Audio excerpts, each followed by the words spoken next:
नमस्कार सर्वांना। आजच्या भागामध्ये आपण मिसलेनियस करंट अफेअर्सचा पुढचा भाग अभ्यासतो। याच्यामध्ये काल आपण काही निधन झालेल्या व्यक्तींचा विचार केला, त्यानंतर काही स्पोर्ट्स आपण पाहिले। आज पुन्हा एकदा स्पोर्ट्स पासून आपण सुरुवात करता।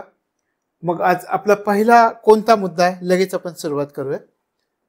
सुलतान अजलन शाह कप 2024 कोणत्या ठिकाणी झाला, कोणत्या संघाने जिंकला, उपविजेता संघ कोणता होता, याचा आपण विचार करूया। म्हणजे दोन चार गोष्टींचाच आपल्याला इथे विचार करायचा आहे। तर सुरुवातीला सुलतान अजलन शाह कप 2024 कोणत्या देशामध्ये होतं? मलेशिया या देशामध्ये होतं। आणि मलेशियामध्ये कोणत्या ठिकाणी झालेला आहे?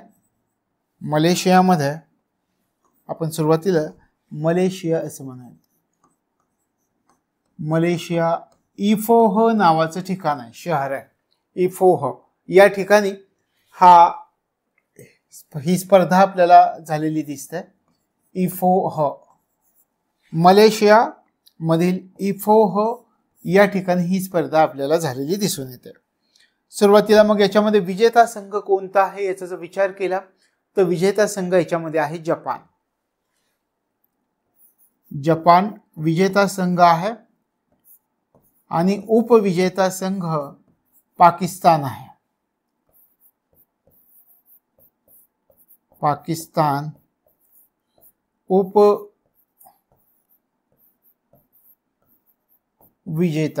तर हे लक्षात ठेवायचं। सुलतान अजलन शाह कप 2024 त्या ठिकाणी मलेशियाचे सम्राट होते आणि त्यांच्या नावावरून ही स्पर्धा मलेशियामध्ये घेतली जाते। मग कोणत्या ठिकाणी झाले हे आपल्याला लक्षात ठेवावं लागेल। इफोह मलेशिया या ठिकाणी पार पडलेली। याच्यामध्ये विजेता संघ कोणता आहे? जपान आहे। उपविजेता संघ कोणता आहे? तो उपविजेता संघ पाकिस्तान आहे। आणि कोणत्या खेळाशी संबंधित ही स्पर्धा आहे याचा जर विचार केला तर हॉकीशी संबंधित आहे। ही स्पर्धा कोणत्या खेळाशी संबंधित आहे? हॉकी। लक्षात आलं। विजेता संघ कोणता, उपविजेता संघ कोणता, तिसरं स्थान न्यूझीलंड या संघाने मिळवलं होतं। पण दोन आपल्याला लक्षात ठेवावे लागतील, विजेता आणि उपविजेता। मग यामध्ये भारताचा जर विचार केला तर आतापर्यंत भारताने ही स्पर्धा किती वेळा जिंकली आहे तर 4 वेळा जिंकली। सर्वात जास्त स्पर्धा जिंकणारा संघ ऑस्ट्रेलिया आहे। लक्षात आलं। तर या वर्षीची ही स्पर्धा लक्षात ठेवायची, विजेता आणि उपविजेता संघ। मग आपण या ठिकाणी याच्याचा एक प्रश्न पाहूयात। सुलतान अजलन शाह कप 2024 मलेशियामधील खालीलपैकी कोणत्या शहरात पार पडला? क्वालालंपूर, कजांग, सेलंगोर, सेब्रंग पेराई इफोह कोणत्या शहरामध्ये पार पडली? आपल्याला उत्तर आहे मिळतंय इफोह या ठिकाणी पार पडलेली दिसते। त्याच्यानंतर आणखी काय प्रश्न विचारला जाऊ शकेल या स्पर्धेविषयी? सुलतान अजलन शाह कप 2024 या पुरुष हॉकी स्पर्धेमध्ये खालीलपैकी कोणता संघ विजेता संघ ठरलेला आहे? Japan, Bharat, Pakistan, New Zealand. Japan विजेता संघ आहे। प्रथमच जपानने ही स्पर्धा जिंकली आहे। विजेता 1 नंबरला जपान विजेता संघ, उपविजेता पाकिस्तान, 3 नंबरचा संघ न्यूझीलंड राहिलेला आहे। तशा प्रकारे ही सुलतान अजलन शाह कप 2024 ही स्पर्धा आपल्याला या पद्धतीने लक्षात ठेवायची आहे। लक्षात आली? पुढे जाऊयात। पुढची स्पर्धा कोणती आहे? थॉमस आणि उबर कप 2024। आता सर्वात प्रथम थॉमस आणि उबर कप कोणत्या खेळाशी संबंधित आहे? तर हे बॅडमिंटन खेळाशी संबंधित आहे। लक्षात ठेवायचं, बॅडमिंटन खेळाशी संबंधित आहे। थॉमस आणि उबर कप 2024 जागतिक बॅडमिंटन महासंघामार्फत ही स्पर्धा आयोजित केली जाते। म्हणजे बॅडमिंटन स्पर्धेशी, बॅडमिंटन खेळाशी संबंधित हे लक्षामध्ये ठेवायचं आहे। आता ही स्पर्धा कोणत्या ठिकाणी पार पडली? ही स्पर्धा चेंगडू नावाचं त्या ठिकाणी ठिकाण आहे। चेंगडू चीन या ठिकाणी ही स्पर्धा पार पडलेली आहे। या दोन्ही स्पर्धेमधला विजेता संघ कोणता आहे? दोन्ही स्पर्धेमधला विजेता संघ जर तुम्ही पाहिला तर चीन हा दोन्ही स्पर्धांमधला विजेता संघ आहे। थॉमस आणि उबर कप 2024 बॅडमिंटनची स्पर्धा आयोजित कोणी केली होती? जागतिक बॅडमिंटन महासंघाने आयोजित केलेली होती। आणि आपण त्या ठिकाणी म्हटलं की कोणत्या ठिकाणी ही स्पर्धा झाली? चेंगडू चीन या ठिकाणी झाली। या दोन्ही कप ज्या आहेत या स्पर्धेमध्ये विजेता संघ कोणता ठरलाय? चीन हा ठरलेला आहे. लक्षात आलं? तर ही स्पर्धा एप्रिल मे 2024च्या दरम्यान चीनमध्ये चेंगडू या ठिकाणी झालेली होती. लक्षात आलं? आता विजेता संघ चीन या दोन्ही स्पर्धेमध्ये उपविजेता संघ कोणता होता? उपविजेता संघाचा जर आपण विचार केला तर उपविजेता संघ होता इंडोनेशिया.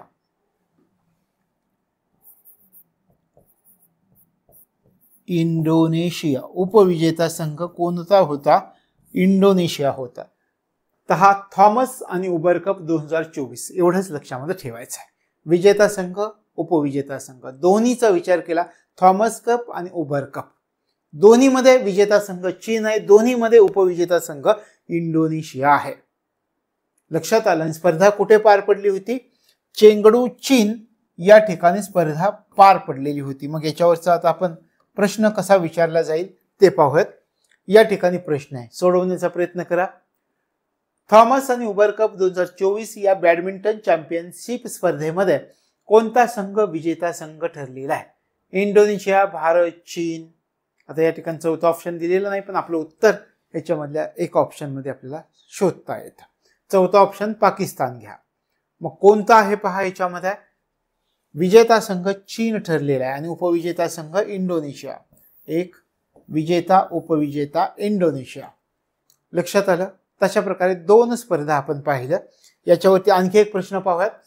थॉमस आणि उबर कप 2024 ही बॅडमिंटन चॅम्पियन स्पर्धा चीनमधील कोणत्या शहरामध्ये पार पडली? Beijing, Chengdu, Chongqing, Wuhan. कोणत्या शहरामध्ये पार पडली? कोणत्या ठिकाणी पडली आहे? चेंगडू या ठिकाणी पार पडलेली आहे.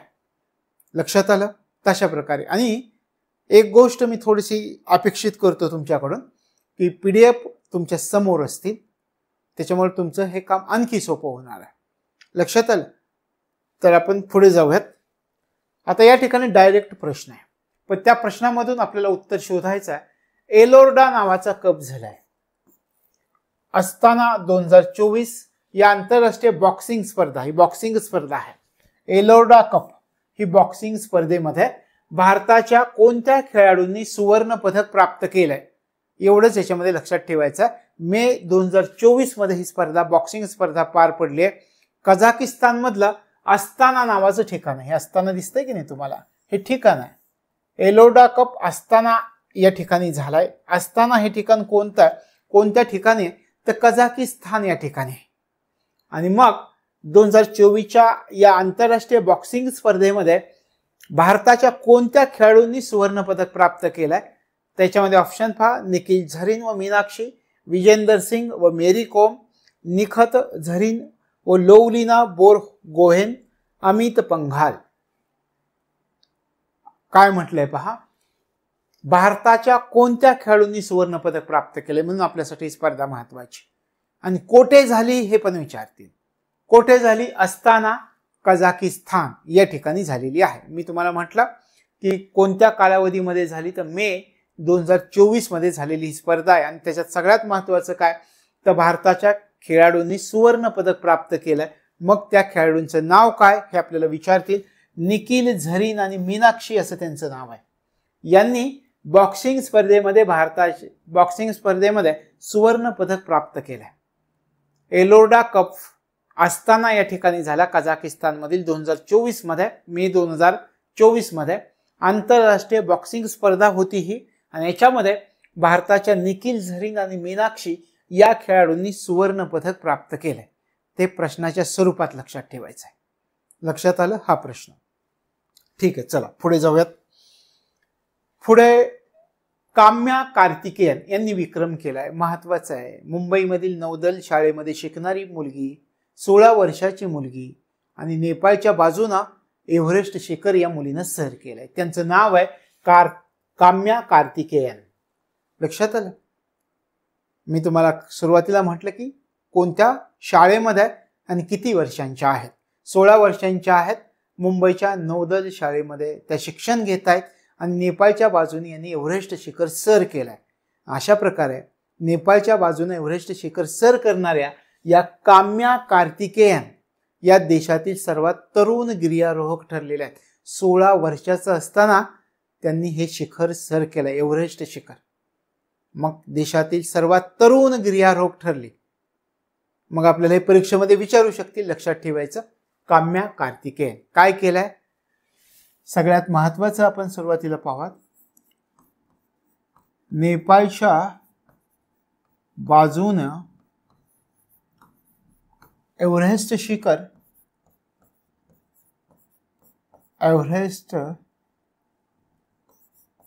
शिखर सर करणारी,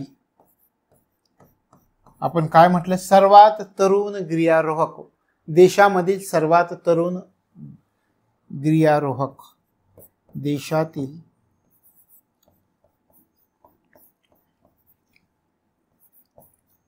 सर्वात तरुण गिर्यारोहक, देशातील सर्वात तरुण गिर्यारोहक ठरलेले आहे. लक्षात आलं. नेपाळच्या बाजूने एव्हरेस्ट सर करणारे देशातील सर्वात तरुण, किती वर्ष वय आहे यांचं वय 16 वर्ष आहे. तुम्हाला नोट्समध्ये त्यांचं पिक्चर पण मी दिलाय. 16 वर्ष. मुंबईच्या नौदल शाळेमध्ये शिक्षण घेत आहेत. तर नेपाळच्या बाजूने एव्हरेस्ट सर शिखर करणारी देशातील सर्वात तरुण गिर्यारोहक कोण आहे हे विचारतील, तर काम्या कार्तिकेयन आहेत. हे लक्षात ठेवायचं. 16 वर्ष वय हे आपण म्हटलंय. तशा प्रकारे ही घटना लक्षात ठेवायची. आणि काम्या कार्तिकेयन यांच्या नावावर आणखी काही विक्रम आहेत. आणखी विक्रमांचा जर आपण विचार केला तर एक शिखर ज्याला माउंट ॲकॉनगुआ शिखर असं म्हणतात, ते पण लक्षात ठेवा. विधानात जर विचारलं तर माउंट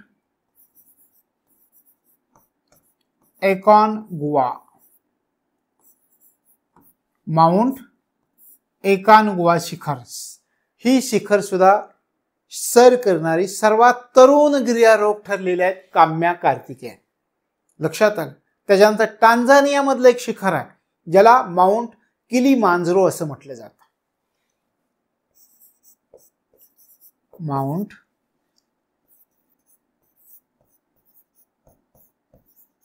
किलीमांजरो हे शिखर सुद्धा यांनी सर केलंय, काम्या कार्तिकेयन यांनी.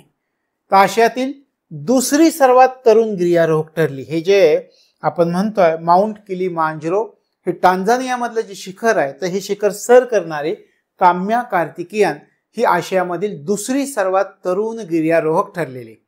अशा प्रकारे हे विक्रम केलेले आहेत. काम्या कार्तिकेयन हे नाव आपल्याला लक्षात ठेवावं लागतं. मुंबईच्या नौदल शाळेमध्ये शिकणारी विद्यार्थिनी, 16 वर्ष वय, नेपाळच्या बाजूनं एव्हरेस्ट शिखर सर करणारी देशातील सर्वात तरुण गिर्यारोहक ठरलेली आहे. त्यानंतर माउंट ॲकॉनगुआ शिखर सर करणारी सर्वात तरुण गिर्यारोहक ठरलेली, टांझानियामधलं माउंट किलीमांजरो हे शिखर सर करणारी आशियामधील दुसरी सर्वात तरुण गिर्यारोहक ठरलेले आहेत या काम्या कार्तिकेयन. लक्षात आलं. आता यांच्याविषयीचा प्रश्न पाहूयात आपण. नेपाळच्या बाजूनं एव्हरेस्ट शिखर सर करणारी देशातील सर्वात तरुण गिर्यारोहक कोण ठरलेली? काम्या कार्तिकेयन, बचेंद्री पाल, ज्योती रात्रे यापैकी नाही. कोण ठरलेला? तर काम्या कार्तिकेयन. नेपाळच्या बाजूनं एव्हरेस्ट शिखर सर करणारी देशातील सर्वात तरुण गिर्यारोहक काम्या कार्तिकेयन आहेत. हे लक्षामध्ये ठेवायचं. लक्षात आलं. तशा प्रकारे काही स्पोर्ट्स मागच्या भागामध्ये पण घेतले. या भागामध्ये सुरुवातीला आपण काही स्पोर्ट्स विषयी माहिती पाहिली, मग ते तुमच्या लक्षात आलेलं असेल. आता आपण थोडंसं वेगळ्या विषयाकडे जाऊयात. आपला महोत्सव, कान चित्रपट महोत्सव 2024 पार पडलेला आहे आणि याच्यामधून प्रश्न येणं अपेक्षित आहे. अनेक भारतीयांनी याच्यामध्ये महत्त्वाची कामगिरी केलेली आहे, महत्त्वाचे पुरस्कार जिंकलेले आहेत. मग ते आपल्याला माहिती असणं गरजेचं आहे. कान्स चित्रपट महोत्सव, पहिली गोष्ट लक्षात ठेवायची की कान्स चित्रपट महोत्सव कोणत्या देशामध्ये भरतो? फ्रान्स.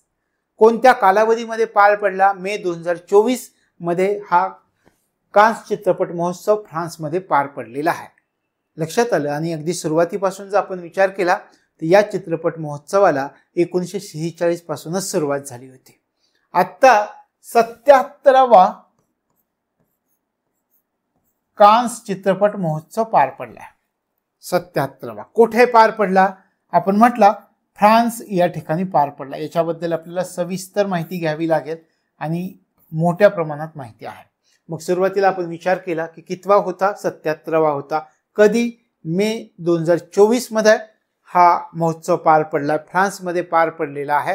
कान्स नावाचं ठिकाण आहे, हे नावच आहे पहा, हे कान्स नावाचं ठिकाण आहे, ते फ्रान्समध्ये आहे. तर त्या ठिकाणी हे पार पडलेलं आहे. ठीक आहे. आता या महोत्सवामध्ये ओपनिंग फिल्म कोणती दाखवण्यात आलेली होती, क्लोजिंग फिल्म कोणती दाखवण्यात आलेली होती, सर्वोच्च सन्मान कोणत्या चित्रपटाला प्राप्त झाला, कोणाला प्राप्त झाला आहे, भारतानं प्रथमच या महोत्सवामध्ये कोणत्या पर्वाचं आयोजन केलं होतं का, भारतीयाच्या कोणकोणते दिग्दर्शक आहेत, कोणकोणते सिनेमे आहेत, त्यांना पुरस्कार मिळालाय का, याचा विचार आपण करायचा आहे. मग आपण सुरुवात करूयात. सुरुवातीला आपण म्हटलं की 77वी आवृत्ती आहे, फ्रान्समध्ये हा महोत्सव पार पडलाय.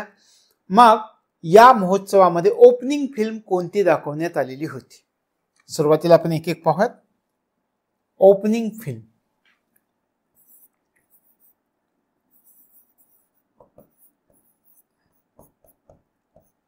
ओपनिंग फिल्म आणि क्लोजिंग फिल्म.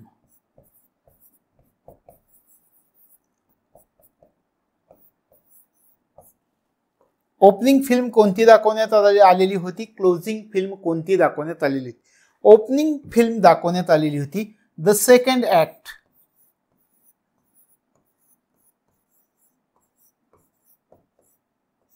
ओपनिंग फिल्म दाखवण्यात आलेली होती या महोत्सवामध्ये. क्लोजिंग फिल्म कोणती दाखवण्यात आलेली होती?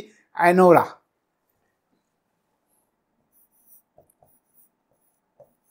Closing film, opening film the second act दाखवण्यात आलेली होती, क्लोजिंग फिल्म एनोरा ही दाखवण्यात आलेली होती. त्याच्यानंतर सर्वोच्च सन्मान कोणाला प्राप्त झालेला होता? सर्वोच्च सन्मान प्राप्त झालेला होता शॉन बेकर यांना. सर्वोच्च सन्मान आपण या ठिकाणी म्हणूयात.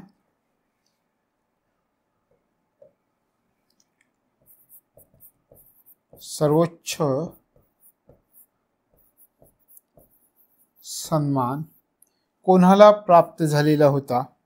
तर शॉन बेकर. कोणत्या चित्रपटासाठी प्राप्त झालेला होता? तर एनोरा चित्रपटासाठी. शॉन बेकर यांना सर्वोच्च सन्मान कोणत्या चित्रपटासाठी प्राप्त झाला? यांना एनोरा या चित्रपटासाठी सर्वोच्च सन्मान प्राप्त झाला शॉन बेकर यांना. लक्षात आलं? Opening film the second act, closing film Anura, सर्वोच्च सन्मान शॉन बेकर यांना. कोणत्या चित्रपटासाठी? तर या एनोरा या चित्रपटासाठी. आता सर्वोच्च सन्मानाला त्या ठिकाणी पाम डी ओर या नावाने ओळखलं जातं. म्हणजे त्या भाषेमध्ये आपण आपल्या भाषेमध्ये विचार केला की सर्वोच्च सन्मान, तर या सर्वोच्च सन्मानाला तिथे काय म्हटलं जातं पहा? पाम डी ओर असं म्हटलं जातं त्यांच्या भाषेमध्ये. पाम डी ओर म्हणजे Palme d'Or. Sean Baker यांना सर्वोच्च सन्मान कोणत्या चित्रपटासाठी? एनोरा या चित्रपटासाठी. आता आणखी एक गोष्ट तुम्हाला सांगतो. तुम्हाला विधानामध्ये जसं विचारलं की हा महोत्सव झाला फ्रान्समध्ये, पण या महोत्सवामध्ये भारतानं प्रथमच भारत पर्वचं आयोजन केलं होतं. असं जर विधान आलं तर तुम्ही काय कराल?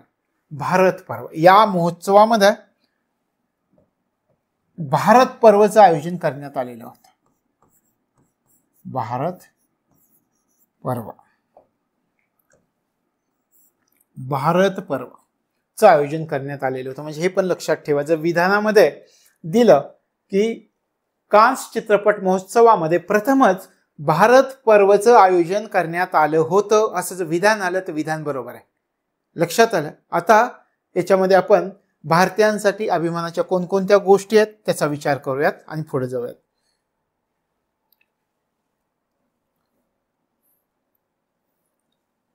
कान्स चित्रपटामध्ये भारतीयांची कामगिरी काय आहे त्याचा आपण विचार करायला सुरुवात करूयात. भारतीयांचा कामगिरीचा जर आपण विचार केला तर पायल कपाडिया यांना पुरस्कार मिळाला आहे. मग तुम्हाला त्या ठिकाणी नोट्समध्ये जर समोर असतील तुमच्या PDF मध्ये तर पिक्चर पण दाखवले. ते ऍक्च्युली पायल कापडिया कोण आहेत? तर पायल कापडिया यांनी एक चित्रपट दिग्दर्शित केलेला होता आणि या चित्रपटाला ग्रँड प्रिक्स पुरस्कार मिळाला. मग त्या चित्रपटाचं नाव काय त्याचा पण आपण विचार करूयात. त्या चित्रपटाचं नाव आहे all we imagine as light.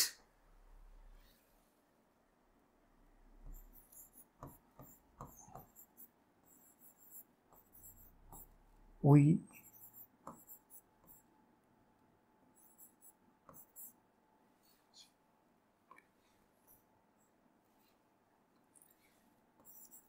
Imagine as light या चित्रपटाच्या दिग्दर्शनासाठी, या चित्रपटाला कोणता पुरस्कार मिळालेला आहे? या चित्रपटानं ग्रँड प्रिक्स पुरस्कार मिळाला आहे. यानं ग्रँड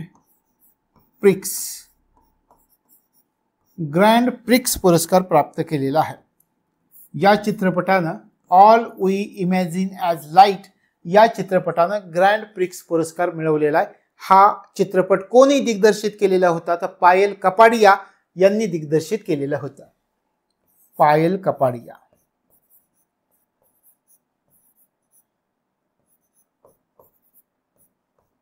पायल कपाडिया. लक्षात आलं? कान चित्रपट महोत्सवामध्ये भारतीयांची कामगिरी, all we imagine as light या चित्रपटाला ग्रँड प्रिक्स पुरस्कार प्राप्त झाला आहे. आणि या चित्रपटाचं दिग्दर्शन कोणी केलं होतं? तर पायल कपाडिया यांनी या चित्रपटाचं दिग्दर्शन केलेलं होतं. लक्षात राहील चित्रपट, तर हे लक्षामध्ये ठेवायचं. आणखी एक गोष्ट, आपण हे जे म्हणतोय की all we imagine as light या चित्रपटाला ग्रँड प्रिक्स पुरस्कार मिळाला, तर लक्षात ठेवायचं आहे की ग्रँड प्रिक्स पुरस्कार जिंकणारी पहिली भारतीय चित्रपट निर्माती कोण आहे? तर पायल कपाडिया आहे. म्हणजे आपल्याला असंही विचारतील, एखाद्या चित्रपटाला ग्रँड प्रिक्स पुरस्कार जिंकणारी पहिली भारतीय चित्रपट निर्माती कोण ठरलेली आहे? पायल कपाडिया ठरलेली आहे. अशा प्रकारे हा चित्रपट, या चित्रपटाला मिळालेला पुरस्कार, त्या चित्रपटाचं दिग्दर्शन आणि ह्या निर्मात्या ज्या आहेत की पहिली भारतीय निर्माती आहे की त्या पहिल्या भारतीय निर्मातीच्या चित्रपटाला ग्रँड प्रिक्स हा पुरस्कार प्राप्त झाला आहे. लक्षात आलं? तर हे लक्षामध्ये ठेवायचं. आणखी एक लघुपट आहे, त्या लघुपटाला सर्वोत्कृष्ट लघुपटाचा मान मिळाला आहे. त्याच्याशी संबंधित व्यक्ती सुद्धा भारतीय आहे. त्या चित्रपटाचं नाव काय? त्या चित्रपटाचं नाव आहे sunflowers were the first ones to know. या ठिकाणी आपण घेऊयात. मग त्याच्याशी संबंधित कोण आहेत? त्याच्याशी संबंधित चिदानंद नाईक आहेत. सुरुवातीला आपण त्या चित्रपटाचं नाव पाहूयात आणि मग त्याच्यावरून तुमच्या लक्षात येईल. सनफ्लॉवर्स.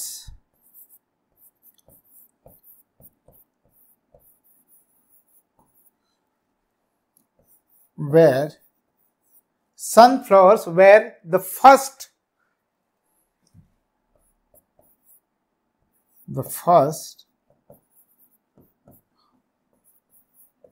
ones to know. हा चित्रपट. आता या चित्रपटाला सर्वोत्कृष्ट लघुपटाचा मान मिळाला आहे. सर्वोत्कृष्ट लघुपटाचा पुरस्कार मिळालेला आहे.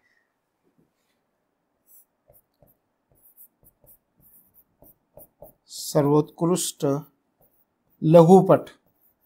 आणि हा लघुपटाचं दिग्दर्शन कोणी केलंय याचा जर तुम्ही विचार केला तर चिदानंद एस नाईक यांनी केलेलं आहे. दिग्दर्शन चिदानंद नाईक.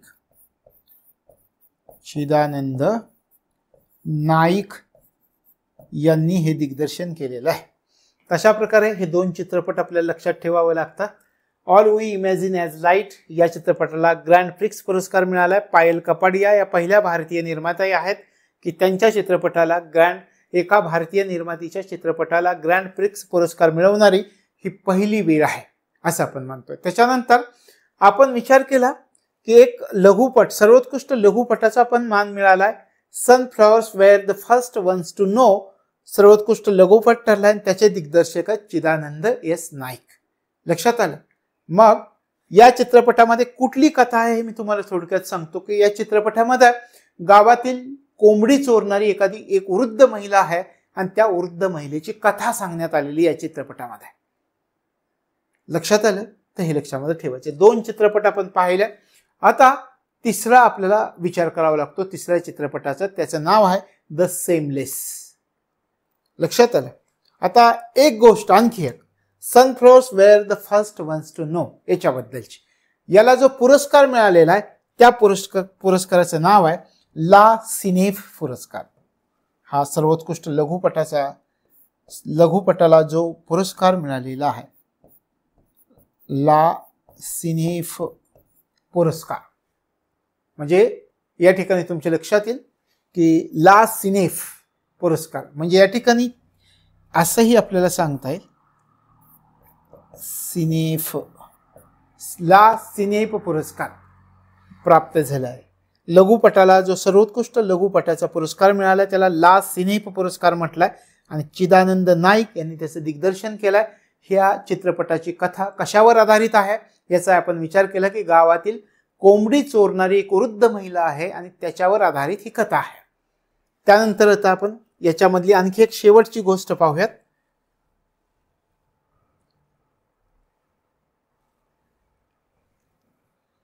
अनुसूया सेनगुप्ता यांचा आपल्याला उल्लेख करावा लागतो. यांना सर्वोत्कृष्ट अभिनेत्रीचा बहुमान मिळालेला आहे. अनुसूया सेनगुप्ता मूळच्या कोलकात्याच्या आहेत. अनुसूया सेनगुप्ता या मूळच्या कोलकात्याच्या आहेत. यांना सर्वोत्कृष्ट अभिनेत्रीचा मान मिळालेला आहे, पुरस्कार मिळालेला आहे. सर्वोत्कृष्ट अभिनेत्री, सर्वोत्कृष्ट अभिनेत्रीचा पुरस्कार प्राप्त झालाय. कोणत्या चित्रपटासाठी? The seamless.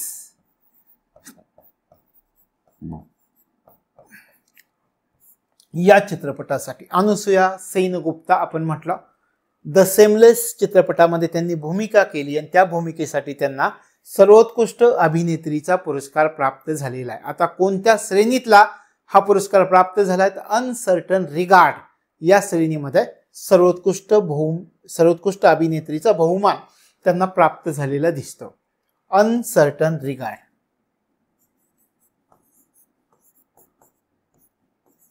सर्टन रिगार्ड या श्रेणीमध्ये, कोणत्या श्रेणीमध्ये हा पुरस्कार मिळालाय? अनसर्टन रिगार्ड या श्रेणीमध्ये हा पुरस्कार मिळालाय. अशा प्रकारे अनुसूया सेनगुप्ता यांनी द सेमलेस या चित्रपटामध्ये जी भूमिका केली त्या भूमिकेबद्दल त्यांना सर्वोत्कृष्ट अभिनेत्रीचा पुरस्कार मिळालाय. कोणत्या श्रेणीमध्ये मिळालाय? अनसर्टन रिगार्ड या श्रेणीमध्ये त्यांना हा पुरस्कार मिळालेला आहे. लक्षात आलं? मी तुम्हाला अगोदरच म्हटलं की अनुसूया सेनगुप्ता ज्या आहेत त्या कोलकात्याच्या आहेत, मूळच्या कोलकात्याच्या आहेत. लक्षात आलं? तशा प्रकारे काही महत्त्वाच्या घटना या ठिकाणी आपण अभ्यासल्या. आता याच्यावरचे काही प्रश्न आपण अभ्यासणार आहोत. आता द सेमलेस चित्रपटाविषयी आणखी एक गोष्ट तुम्हाला सांगतो. ज्याप्रमाणे आपण मागच्या चित्रपटाची कथा कशावर आधारित आहे असं म्हटलं होतं त्याप्रमाणे द सेमलेस या हिंदी चित्रपट याची कथा जी आहे ते वेश्या व्यवसायातील ज्या महिला असतात त्या महिलांच्या शोषणावर आधारित या द सेमलेस या चित्रपटाची कथा आहे. लक्षात आलं? आता आपण याच्यावरचे काही प्रश्न अभ्यासूयात.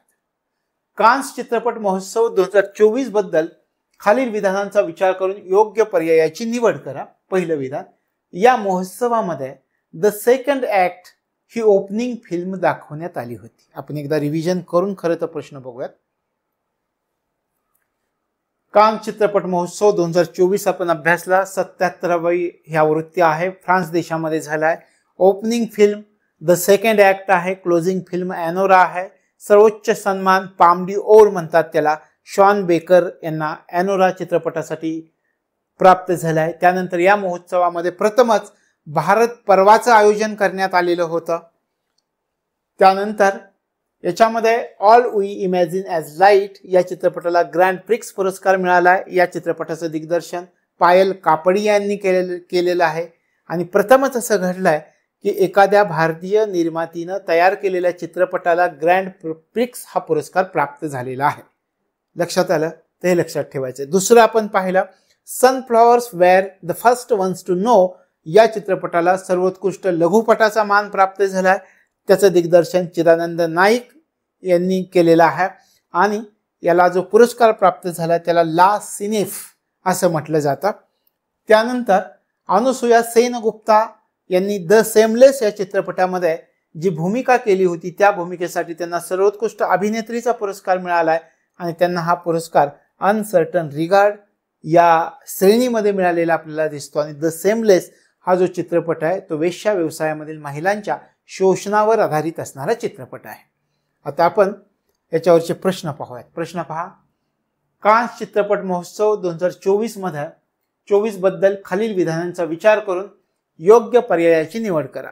या महोत्सवामध्ये the second act he opening film दाखवण्यात आली. दुसरं विधान, या महोत्सवामध्ये दाखवण्यात आलेली एनोरा ही क्लोजिंग फिल्म होती. तर हे दोन्ही विधानं बरोबर आहेत. आपण सुरुवातीलाच पाहिलं, opening film the second act दाखवण्यात आली होती आणि क्लोजिंग फिल्म एनोरा ही आहे. म्हणजे दोन्ही विधान 1 व 2 ही दोन्ही विधानं बरोबर आहेत.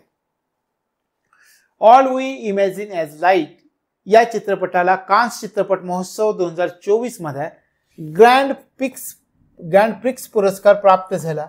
या चित्रपटाचे दिग्दर्शन खालीलपैकी कोणी केलं होतं? सत्यजित रे, मणिरत्नम, फाजिल, पायल कापडिया. कोणी केलेलं होतं? आपण पाहिलंय, पायल कापडिया यांनी दिग्दर्शन केलेलं आहे. All we imagine as light Grand Prix पुरस्कार मिळाला होता. यानंतरचा प्रश्न पहा. यानंतरचा प्रश्न आहे, कान्स चित्रपट महोत्सव 2024 मध्ये सर्वोत्कृष्ट लघुपटासाठी ला सिनेफ हा पुरस्कार कोणत्या चित्रपटाला मिळाला? Trip to the moon, meshes of the afternoon, sunflowers were the first ones to know, day in the country. तर आपल्याला या ठिकाणी माहिती आहे sunflowers were the first ones to know या चित्रपटास मिळालेला आहे. कान्स चित्रपट महोत्सव 2024 मध्ये सर्वोत्कृष्ट लघुपटासाठी ला सिनेफ पुरस्कार कोणत्या चित्रपटाला मिळाला? आणि याच्यानंतर आपण असंही म्हटलं की या चित्रपटाचे दिग्दर्शक कोण आहेत? चिदानंद नाईक आहे. लक्षात आलं? पुढे जाऊयात. पुढचा प्रश्न, sunflowers were the first ones to know या लघुपटाचे दिग्दर्शन खालीलपैकी कोणी केलं होतं? तोच प्रश्न पुन्हा विचारला. यश शंकर, राजकुमार हिरानी, चिदानंद एस नाईक, अनुसूया सेनगुप्ता. चिदानंद नाईक.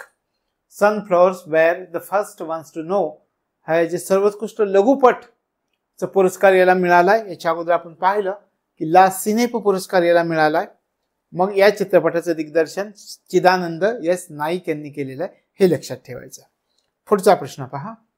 कान चित्रपट महोत्सव 2024 मध्ये मूळच्या कोलकात्याच्या असलेल्या कोणत्या अभिनेत्रीला अनसर्टन रिगार्ड श्रेणीत सर्वोत्कृष्ट अभिनेत्रीचा मान मिळाला? स्वस्तिक मुखर्जी, अनुसूया सेनगुप्ता, त्यानंतर स्वस्तिका दत्ता, नुसरत जहां. तर अनुसूया सेनगुप्ता यांना हा सर्वोत्कृष्ट अभिनेत्रीचा पुरस्कार मिळाला आणि अनसर्टन रिगार्ड श्रेणीमध्ये हा पुरस्कार मिळाला, हे लक्षामध्ये ठेवायचं. तशा प्रकारे हा पुरस्कार आपण पाहिला. कान्स चित्रपट महोत्सव 2024चा या ठिकाणी आपण अभ्यास केला, त्याच्यावरचे प्रश्न आपण समजावून घेतले. आता आपला पुढचा मुद्दा कोणता आहे पहा. पुढचा मुद्दा आहे आंतरराष्ट्रीय बुकर पुरस्कार 2024. 21 मे 2024 ला आंतरराष्ट्रीय बुकर पुरस्कार जाहीर झालाय. कोणत्या लेखकाला, कोणत्या पुस्तकासाठी जाहीर झालाय हे आपल्याला लक्षामध्ये ठेवायचं. आपण सुरुवातीला म्हणूयात की कधी पुरस्कार जाहीर झाले. आपण म्हटलं 21 मे 2024 ला 21 मे 2024 ला हा पुरस्कार प्राप्त झालेला आहे, देण्यात आलेला आहे. मग कोणत्या लेखिकेला, ती लेखिका कोणत्या देशाची आहे? ज्या लेखिकेला हा पुरस्कार जाहीर झालाय त्यांचं नाव आहे जेनी एरपेनबेक. कोणत्या लेखिकेला? जेनी एरपेनबेक. जेनी एरपेनबेक जर्मनीची लेखिका आहे. जर्मनी. कोणत्या पुस्तकासाठी हा पुरस्कार प्राप्त झालाय? तर कैरोस नावाच्या पुस्तकासाठी. कैरोस नावाच्या पुस्तकासाठी पुरस्कार. या पुस्तकाचं अनुवादन कोणी केलं होतं? या पुस्तकाचं अनुवादन, कारण हा पुरस्कार आहे मूळ पुस्तक एकाचं असतं, अनुवादक दुसरा असतो, आणि मग काय होतं त्या दोघांना मिळून हा पुरस्कार दिला जातोय. मग मूळ लेखिका आपण पाहिल्या जेनी एरपेनबेक, जर्मनीच्या या मूळ लेखिका आहेत त्या पुस्तकाच्या, कैरोस नावाच्या पुस्तकाच्या. आणि याचं अनुवादन कोणी केलेले? अनुवादक कोण आहे? मायकेल हॉफमन त्यांचं नाव आहे. अनुवादक कोण आहे? Michael Hoffman. मायकेल हॉफमन असं त्यांचं नाव आहे. लक्षात आलं? आंतरराष्ट्रीय बुकर पुरस्कार 21 मे 2024 ला प्रदान करण्यात आला. कोणत्या पुस्तकाला मिळाला? कैरोस या पुस्तकाला मिळाला. कैरोस हे पुस्तक कोणी लिहिलं होतं? जेनी एर्पेनबेक यांनी लिहिलं होतं. त्या जर्मनीच्या आहेत आणि या पुस्तकाचं अनुवादन मायकेल हॉफमन यांनी केलेलं हे लक्षामध्ये ठेवायचं. लक्षात आलं? अशा प्रकारे जेनी एर्पेनबेक यांचे वैशिष्ट्य आहे की पहिल्या जर्मन लेखिका आहेत की ज्यांना हा पुरस्कार प्राप्त झालेला आहे. आता आपण म्हणतो अनुवादन म्हणजे मूळ पुस्तक जर तुम्ही विचार केला ते मूळ पुस्तक होतं जर्मनमध्ये, जर्मन भाषेमध्ये, आणि अनुवादन कोणत्या भाषेमध्ये केलंय? मायकेल हॉफमननं या पुस्तकाचं अनुवादन केलंय इंग्लिशमध्ये. इंग्लिश मूळ जर्मनी मधल्या पुस्तकाचं अनुवादन केलं इंग्लिशमध्ये मायकेल हॉफमन यांनी केलेलं आहे. आंतरराष्ट्रीय बुकर पुरस्कार 2024 21 मे 2024 जेनी एर्पेनबेक जर्मनी हे मूळ लेखिका. जर्मन भाषेमध्ये त्यांनी पुस्तक लिहिलं होतं. जर्मन भाषेमध्ये जे कैरोस पुस्तक त्यांनी लिहिलं होतं त्या कैरोस पुस्तकाचं इंग्रजीमध्ये अनुवादन मायकेल हॉफमन यांनी केलेलं आहे. तशा प्रकारे जर्मनीमधून एखादं पुस्तक इंग्रजीमध्ये अनुवादित झालंय आणि त्या पुस्तकाला असा पुरस्कार मिळालाय ही पहिलीच घटना आहे. लक्षात आलं? तशा प्रकारे हा पुरस्कार 2004 पासून सुरू झालेला हा पुरस्कार आता 2024 आपण म्हणतात तर हा पुरस्कार कैरोस या पुस्तकाला प्राप्त झालेला आहे. लक्षात आलं? हे लक्षामध्ये ठेवायचं. आता आणखी एक अपडेट सांगतो तुम्हाला की पूर्वी काय व्हायचं की दर 2 वर्षांनी हा पुरस्कार दिला जायचा, पण 2016 पासून हा पुरस्कार दरवर्षी द्यायला सुरुवात झाली आहे. लक्षात आलं? तर हे लक्षात ठेवायचं. आता पहा याच्यामध्ये काय प्रश्न असतील ते आपण पाहूयात. 2024चा आंतरराष्ट्रीय बुकर पुरस्कार खालीलपैकी कोणास प्राप्त झाला आहे? गीतांजली श्री, जॉर्जी गोस्पोडिनो, जेनी एर्पेनबेक यापैकी नाही. कोणाला? तर आपल्याला माहिती आहे जेनी एर्पेनबेक कैरोस या पुस्तकाच्या मूळ लेखिका आणि मायकेल हॉफमन हा काय होता त्यांनी अनुवादन केलेलं होतं. मायकेल हॉफमन यांनी त्याचं अनुवादन केलं होतं इंग्रजीमध्ये. तर एखाद्या भाषेत दुसऱ्या भाषेतील पुस्तक इंग्रजीमध्ये अनुवादन करणाऱ्याला हा पुरस्कार आपण जे म्हणतोय की आंतरराष्ट्रीय बुकर पुरस्कार प्राप्त होतो. लक्षात आलं? कोणत्या पुस्तकासाठी काय वगैरे हे लक्षात ठेवायचं.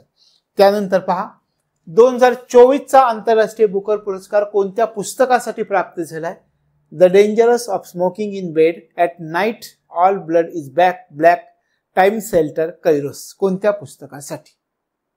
कैरोस या पुस्तकासाठी हा पुरस्कार देण्यात आलेला आहे 2024 मध्ये. लक्षात आलं? या गोष्टी लक्षात ठेवा. त्यानंतर आणखी एक प्रश्न आपल्याला पाहता येईल महत्वाचा. कैरोस या पुस्तकासाठी 2024चा आंतरराष्ट्रीय बुकर पुरस्कार जाहीर करण्यात आला आहे. या पुस्तकाचे अनुवादक कोण आहेत? म्हणजे कोणी जर्मनी मधलं मूळ पुस्तक इंग्रजीमध्ये कोणी केलंय? तसंच आपण विचार केला तर मायकेल हॉफमन हे नाव आपल्याला माहिती आहे. तशा प्रकारे आंतरराष्ट्रीय बुकर पुरस्कार जाहीर झालाय. महत्वाचा पुरस्कार आहे, आपल्याला लक्षामध्ये ठेवावा लागेल. आणखी एक प्रश्न दिसतोय पहा. 2024चा आंतरराष्ट्रीय बुकर पुरस्कार जाहीर झालेल्या कैरोस या पुस्तकाचे मूळ लेखक कोण आहेत? आपल्याला माहिती आहे जेनी एर्पेनबेक हे मूळ लेखक आहेत. लक्षात आलं? तर ह्या गोष्टी लक्षात ठेवायच्या. आता पुढे जाऊयात आपण आपल्या पुढच्या मुद्द्याकडे जाऊयात. पुढचा मुद्दा आहे साहित्य अकादमी फेलोशिप कोणास प्रदान करण्यात आलेली? कधी प्रदान करण्यात आली? 11 मे 2024 ला ही फेलोशिप प्रदान करण्यात आलेली आहे.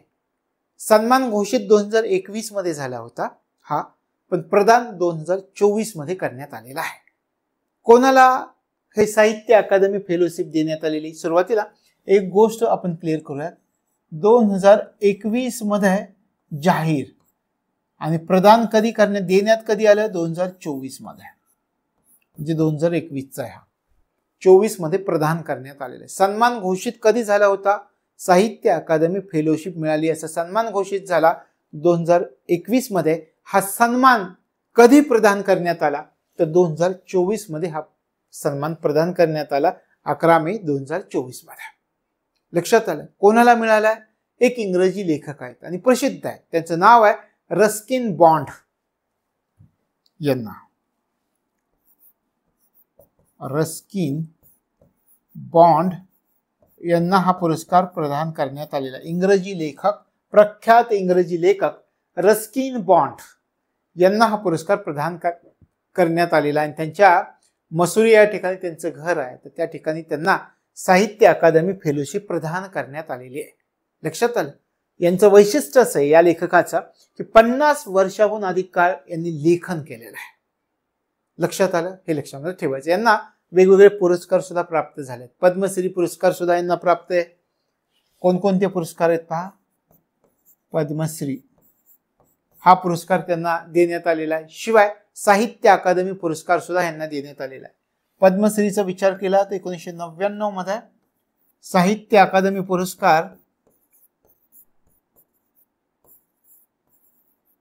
पुरस्कार सुद्धा यांना देण्यात आलेला आहे. साहित्य अकादमी पुरस्कार कधी देण्यात आलेला आहे याचा विचार जर तुम्ही केला तर 1992 मध्ये यांना साहित्य अकादमी पुरस्कार प्राप्त झालेला आहे. तशा प्रकारे हे लक्षात ठेवायचं की साहित्य अकादमी फेलोशिप कोणास प्रदान करण्यात आलेली, रस्किन बॉन्ड यांना प्रदान करण्यात आलेली आहे. लक्षात आलं. साहित्य अकादमी फेलोशिप काय आहे. या फेलोशिपचं महत्व आहे की जिवंत असणाऱ्या लेखकाला हा सर्वोच्च सन्मान दिला जातो. जिवंत लेखकाला दिला जाणारा सर्वोच्च सन्मान याला आपण म्हणतोय साहित्य अकादमी फेलोशिप. आणि मग हा पहिला सन्मान कोणाला मिळाला होता. 1968 मध्ये याची सुरुवात झाली 1968 मध्ये आणि सर्वात पहिला सन्मान डॉक्टर सर्वपल्ली राधाकृष्णन यांना मिळाला होता. सर्वपल्ली राधाकृष्णन, डॉक्टर सर्वपल्ली राधाकृष्णन यांना हा सन्मान प्राप्त झाला होता. तशा प्रकारे साहित्य अकादमी फेलोशिप, रस्किन बॉन्ड, 50 वर्षापेक्षा जास्त काळ लेखनाचा अनुभव, मसुरी येथील त्यांच्या घरी जाऊन हा फेलोशिप प्रदान करण्यात आली. त्यांना इतरही पद्मश्री, साहित्य अकादमी अशा प्रकारचे पुरस्कार प्राप्त झालेले आहेत. हे लक्षात ठेवायचं आहे. यांच्याविषयी प्रश्न कसा येईल त्याचा आपण विचार करूयात. 2024 मध्ये साहित्य अकादमी फेलोशिप खालीलपैकी कोणत्या इंग्रजी लेखकास मिळाली आहे. Edwin Bott, Gilbert Bott, George Bott, Ruskin Bond या लेखकाला मिळालेली आहे. लक्षात राहील. पुढे जाऊया.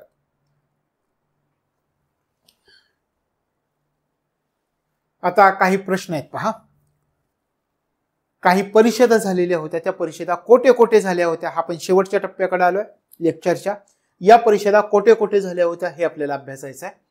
स्मॉल आयलंड डेव्हलपिंग स्टेट्स ची 4थी परिषद खालीलपैकी कोणत्या ठिकाणी पार पडली होती. सेंट जॉन्स, व्हिएन्ना, बाली, मानमा, बहारीन कोणत्या ठिकाणी पार पडलेली होती. आता याचा जर विचार केला तर स्मॉल आयलंड डेव्हलपिंग स्टेट्स, छोटे छोटी बेट आहेत आणि मग त्यांच्या विकासासाठी ही बेट एकत्र आलेली, त्यांची 4थी परिषद पार पडली आहे सेंट जॉन्स, अँटिग्वा आणि बार्बुडा या ठिकाणी. सेंट जॉन्स या ठिकाणी त्यांची परिषद पार पडलेली आहे. लक्षात आलं. पुढे जाऊया. 2024 मध्ये आण्विक सुरक्षा विषयक आंतरराष्ट्रीय परिषद खालीलपैकी कोणत्या ठिकाणी पार पडली. सेंट जॉन्स, व्हिएन्ना, बाली, मानमा कोणत्या ठिकाणी. आण्विक सुरक्षा विषयक महत्वाचं आहे पहा. 2024 मध्ये आण्विक सुरक्षा विषयक आंतरराष्ट्रीय परिषद खालीलपैकी कोणत्या ठिकाणी पार पडली. व्हिएन्ना, ऑस्ट्रिया या ठिकाणी पार पडली. आंतरराष्ट्रीय परिषद आहे आण्विक सुरक्षा विषयक आंतरराष्ट्रीय परिषद कोणत्या ठिकाणी पार पडली तर व्हिएन्ना, ऑस्ट्रिया या ठिकाणी पार पडली. कधी झाली. मे 2024 मध्ये परिषद झाली आहे.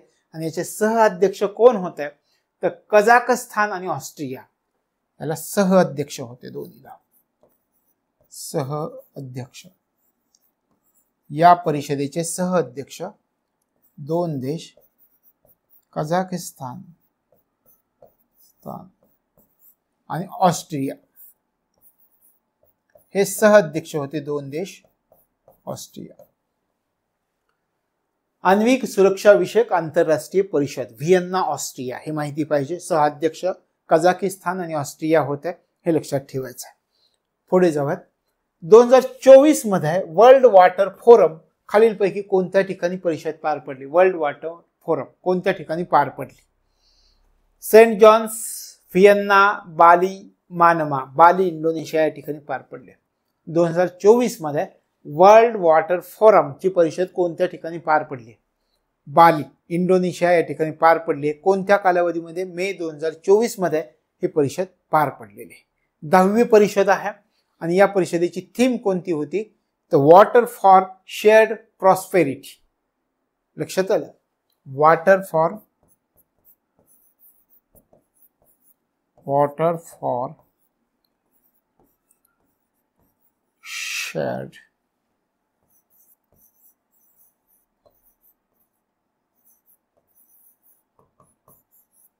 फॉर शेअर्ड प्रॉस्पेरिटी ही त्याची थीम होती.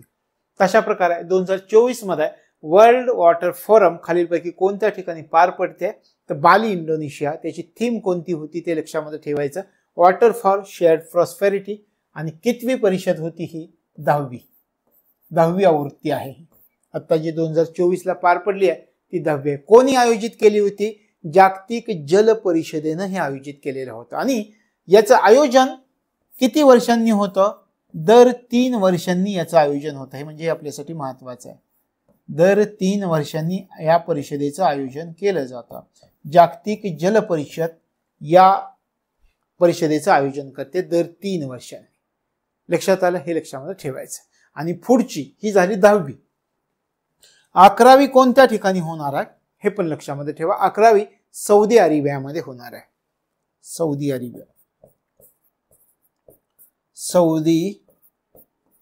अरेबिया या ठिकाणी 11वी परिषद पार पडणार आहे. तशा प्रकारे 2024 ची वर्ल्ड वॉटर फोरम कोणत्या ठिकाणी पार पडली? तर बाली, इंडोनेशिया. 10वी ही आवृत्ती आहे. याची थीम आहे वॉटर फॉर शेअर्ड प्रॉस्पेरिटी. दर 3 वर्षांनी आयोजन केलं जातं. कोणामार्फत आयोजन केलं जातं?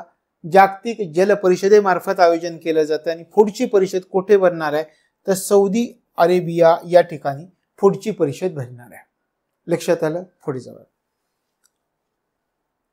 2024 ची अरब लीग शिखर परिषद खालीलपैकी कोणत्या ठिकाणी पार पडली? अरब लीग परिषद सेंट जॉन्स, अँटिग्वा आणि Barbuda, Vienna Austria, Bali Indonesia, Manama Bahrain या ठिकाणी पार पडली. 2024 ची अरब लीग शिखर परिषद कोणत्या ठिकाणी पार पडली? तर मानमा बहारीन या ठिकाणी पार पडली. लक्षात आलं? तर हे आज आपल्याला लक्षात ठेवायचं. ही सुद्धा परिषद कधी पार पडली होती त्याचा विचार केला तर मे 2024 मध्ये ही परिषद पार पडलेली आहे. आणि याच्यामध्ये या परिषदेमध्ये एक घोषणापत्र पण जाहीर करण्यात आलेलं आहे. याला बहारीन घोषणापत्र असं म्हणतात. मे 2024 मध्ये जी परिषद पार पडली आहे त्या परिषदेमध्ये बहारीन घोषणापत्र जारी करण्यात आलेलं हे लक्षामध्ये ठेवायचं. आणि अरब जगत आपण जो उल्लेख ऐकतो तर त्या अरब जगतामध्ये ही प्रादेशिक संस्था म्हणून ओळखली जाते. आणि अरब लीगची स्थापना आपण म्हणतो अरब लीग शिखर परिषद. अरब लीगची स्थापना कधी झाली होती माहिती आहे तुम्हाला? अरब लीगच्या स्थापनेचा जर तुम्ही विचार केला तर 22 मार्च 1945 मध्ये या अरब लीगची स्थापना झालेली आपल्याला दिसून येते. आणि कोणत्या ठिकाणी? तर केन या ठिकाणी स्थापना झाली होती. तर हे पण थोडक्यात तुम्हाला माहिती मिळेल. तर 2024 ची अरब लीग शिखर परिषद कोठे पार पडली? तर मानमा बहारीन या ठिकाणी पार पडली. आणि सध्याचा तुम्ही विचार केला तर किती देशाचे सदस्य आहेत या अरब लीग शिखर परिषदेचे? 22 देश सदस्य. यांची परिषद मानमा बहारीन या ठिकाणी पार पडलेली. लक्षात आलं? तशा प्रकारचं आजचं हे आपलं लेक्चर. आणि यानंतर आपण याच प्रकारच्या पुढच्या लेक्चरमध्ये भेटूयात. तोपर्यंत तुम्हाला तुमच्या अभ्यासासाठी मनापासून शुभेच्छा.